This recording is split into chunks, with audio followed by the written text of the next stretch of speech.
Assalamualaikum warahmatullahi wabarakatuh. Selamat sejahtera untuk kita semua. Di sini saya akan presentasikan soal beserta jawaban untuk guna pemenuhan ujian akhir semester dalam mata kuliah Statistik, Ekonomi, dan Bisnis.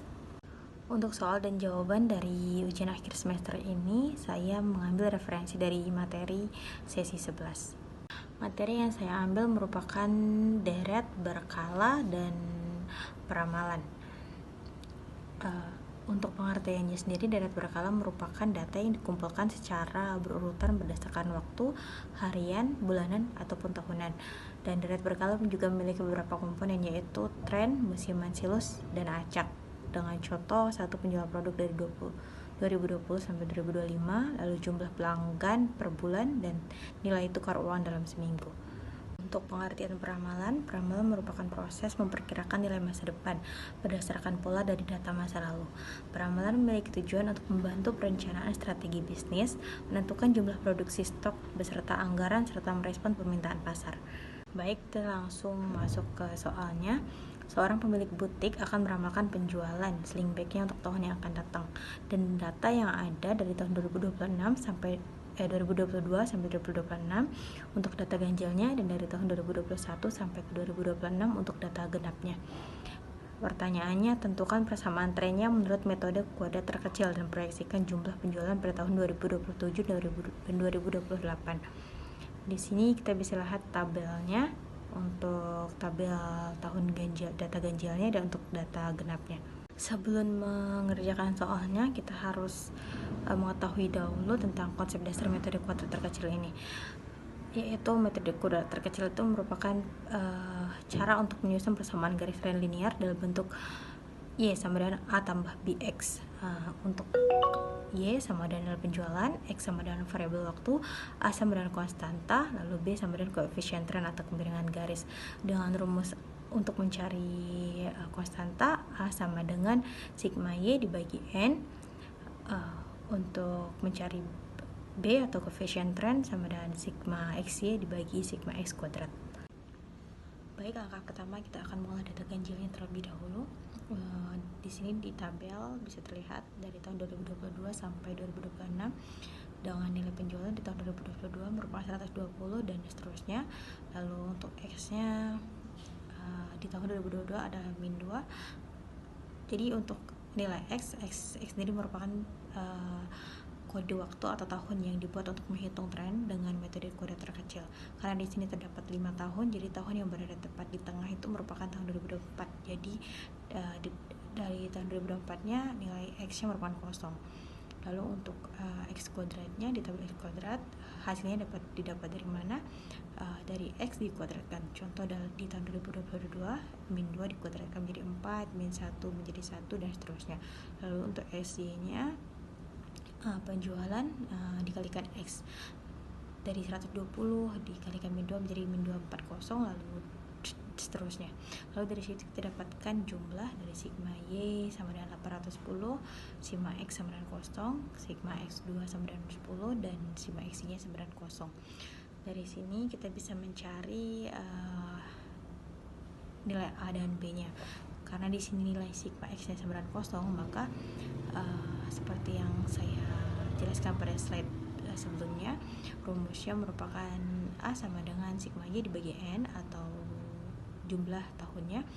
Lalu di sini nilai penjualannya 810 dibagikan tahunnya 5, yaitu 162. Lalu untuk mencari sigma X dibagi sigma X kuadrat dengan nilai B, sigma X-nya kosong dan nilai X kuadratnya merupakan 10, jadi hasilnya sama dengan kosong. Lalu di sini didapatkan persamaan tren data ganjilnya merupakan Y sama dengan 162 tambah kosong X. Untuk proyeksi jumlah penjualan tahunnya di tahun 2027, X-nya sama dengan 3 dan Y sama dengan 162. Tiganya didapatkan dari mana? 3 didapatkan dari karena di tahun 2026 merupakan 2 dan di tahun 2025 merupakan 1, jadi kita hitung 1, 2, dan seterusnya 3. Begitu juga dengan dari tahun 2028 menjadi X sama dengan 4. Lalu bisa didapatkan di sana hasilnya merupakan 162 dan di 2028 pun hasilnya merupakan 162.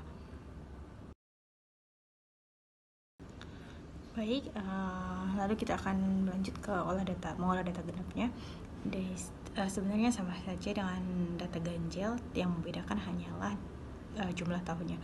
Kalau di ganjil tahunnya berjumlah 5, kalau di genap data genap ini jumlah tahunnya berjumlah 6. Di sini saya akan menjelaskan kembali ya untuk penjumlahan semua ini, lalu dapatkan jumlahnya. Sigma Y-nya sama dengan 910, sigma X-nya 90, sigma X kuadratnya sama dengan 70, dan sigma S-nya sama dengan 310. Lalu seperti sebelumnya juga, kita cari nilai A-nya dengan rumus yang sama, yaitu 910 dibagi 6 dan hasilnya 151,67. Lalu B-nya sigma XY dibagi sigma X kuadrat 310 dibagi 70 dan hasil 4,4 sekian. Lalu bisa didapatkan yaitu persamaan tren data genapnya merupakan Y sama dengan 151,67 ditambah 4,4 sekian X. Dan untuk proyeksi jumlah penjualan tahunnya di tahun 2007, X-nya merupakan 7. Karena kita hitungnya melompat jadi dari 1 ke 3, 3 ke 5, dan 5 ke 7. Sama juga seperti tahun sebelumnya kan, kalau tahun sebelumnya lompatnya hanyalah 1, kalau di tahun genap ini kita naiknya 2. Untuk X di 2007, X-nya sama dengan 7 dan Y sama dengan 151,67 ditambah 4,4 sekian. Lalu untuk Y-nya sama dengan 151 ditambah 31, jadi sama dengan 182,67. Untuk di tahun 2008-nya, X-nya sama dengan 9 karena dilompatkan 2 tadi, jadi Y-nya sama dengan 151,67 ditambah 4,4 sekian. Jadi hasil Y-nya 151,67 ditambah 39,8574 yaitu 191,52, lalu dibulatkan menjadi 192. Jadi kesimpulannya, persamaan tren Y-nya merupakan 162 untuk penjualan di tahun 2007 162 unit, dan penjualan di tahun 2008 162 unit.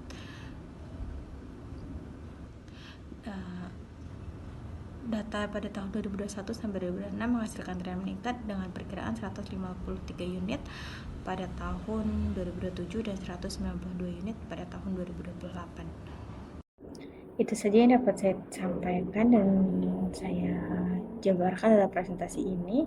Terima kasih dan mohon maaf jika terdapat banyak kekurangan. Wassalamualaikum warahmatullahi wabarakatuh.